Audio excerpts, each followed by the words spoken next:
Hello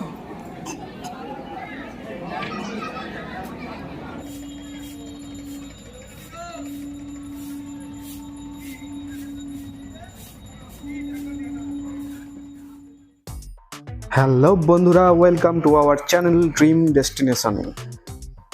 এই ভিডিওর part 1-এ আমরা অলরেডি দেখে ফেলেছি বক্রেশ্বর কীভাবে বাইকে যেতে হয়, বক্রেশ্বরের মাকে পুজো দেয়া এবং বক্রেশ্বরের বিশেষ আকর্ষণ উষ্ণ প্রস্রবণ। আর এই ভিডিওর পার্ট 2 নিয়ে আমি হাজির। পার্ট 2-এ আমরা দেখে নেব বক্রেশ্বর থেকে তারাপীঠ বাইকে আমরা কিভাবে যাব, ওখানে মা তারাকে পুজো দেব এবং আরও অনেক কিছু। তো চলো লেটস গো, ভিডিওটা আমরা স্টার্ট করি। এখন বাজে দুপুর 2:30। আমরা বক্রেশ্বর থেকে তারাপীঠের উদ্দেশ্যে রওনা হয়েছি। আর বক্রেশ্বর থেকে তারাপীঠের দূরত্ব হচ্ছে 72 কিলোমিটার। আমরা বক্রেশ্বর থেকে সাঁইথিয়া সুরি রোড হয়ে চলে যাব তারাপীঠ। তোমরা ভিডিওটাকে ফুল এনজয় করো, চ্যানেলটাকে একটা সাবস্ক্রাইব করো আর লাইক বাটনে প্রেস করো, এতে আমাদের ভিডিও বানানোর মোটিভেশন আরও বাড়তে থাকে।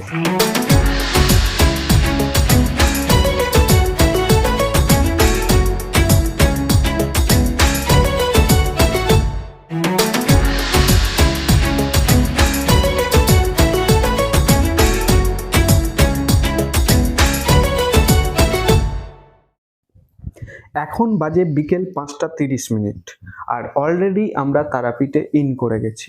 আর তারাপীঠ পৌঁছেই আমরা প্রথমেই চলে এসেছি মুন্ডু মালিতলা মায়ের মন্দিরে।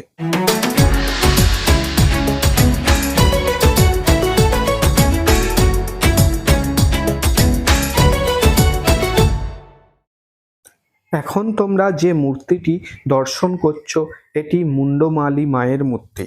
মা খুবই জাগ্রত, তাই তারাপীঠ এসেছি, মায়ের দর্শন করব না, মায়ের কাছে পুজো দেব না, মায়ের কাছে মানত করব না, এটা কোনো দর্শনার্থী ভাবতেই পারে না। তাই আমিও তারাপীঠ পৌঁছে সর্বপ্রথম চলে এসেছি মুন্ডমালি মায়ের মন্দিরে মায়ের পুজো দিতে।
মন্দিরের ঠিক বাইরেই রয়েছে বিভিন্ন রকম পূজা সামগ্রীর দোকান।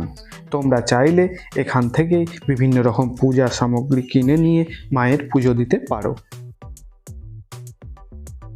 এই মন্দিরটি এবং মন্দিরের আশপাশটি খুবই সুন্দরভাবে সাজানো, তাই তোমাদের একটু ঘুরে দেখতে মন্দিরটি এবং মন্দিরের আশপাশটি বেশ ভালোই লাগবে।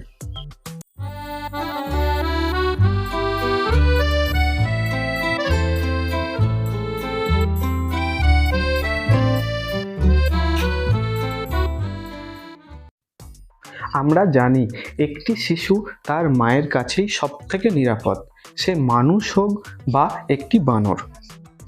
আমি এই দৃশ্যটি দেখে মিনিট 5 নির্বাক হয়ে গিয়েছিলাম, শুধু ফ্যালফ্যাল করে ওই বাচ্চা বানরটির দিকে চেয়েছিলাম আর মনে মনে ভাবছিলাম, সত্যি একটি শিশু তার মায়ের কাছেই সবথেকে নিরাপদ।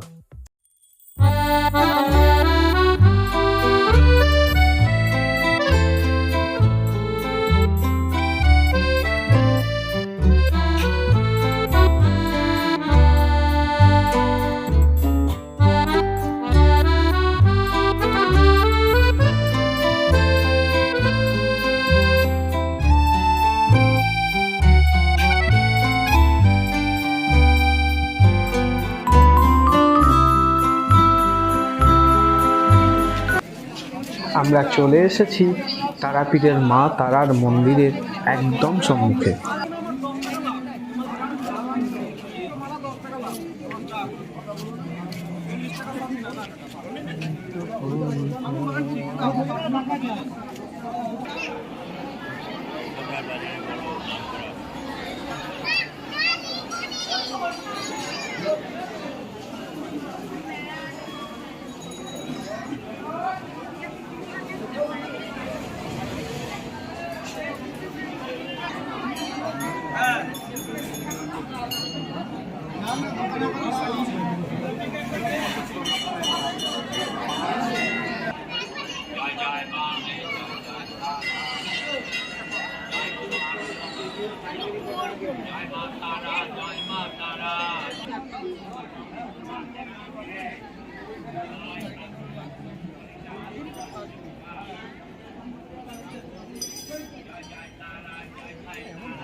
এখন আমি চলে এসেছি সরাসরি তারাপীঠ মহাশ্মশানে।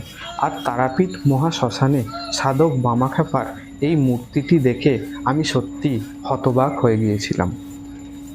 তো চলো বন্ধুরা, এই ভিডিও আর বেশি বড় করব না, আমাদের খুব তাড়াতাড়ি দেখা হবে এই ভিডিওর পার্ট 3 নিয়ে। আর পার্ট 3-তে থাকবে 51 পীঠের আর এক পীঠ বোলপুর কঙ্কালীতলা।